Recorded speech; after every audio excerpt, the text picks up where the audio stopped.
Шиит согушкер тобунун мүчөлөрү кичи мекенине, Амерли шаарына сапар алышты. Жолдор ачык, бирок коопсуздук маселеси курч бойдон. Шаарга чектеш айылдарда снайперлер дале көп.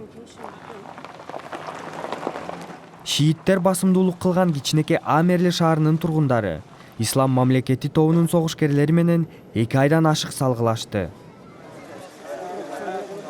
Бирок курчоодо калган шаар Иран колдогон шиит согушкерлери Ирактын аскерлери менен Американын аба күчтөрүнүн соккуларынан кийин гана бошотулду. Али өз үй бүлөсүн издеп жатат. Курчоодон бери ата-энесинен кабар жок. Акырында жакын туугандарынын үйүнөн апасын тапты. Андан соң атасы менен жолукту. Мен баламды 3 айдан бери көрө элекмин. Бизге ар тараптан күн сайын сокку урушту. Менин үйүмө ракета тийди. Амерли шаарын жергиликтүү тургундар коргоп калышты. Абдулла сыяктуу 10 жаштагы балдар да курал алганга аргасыз болушкан. Шаарда жеңиш маанайы сезилет.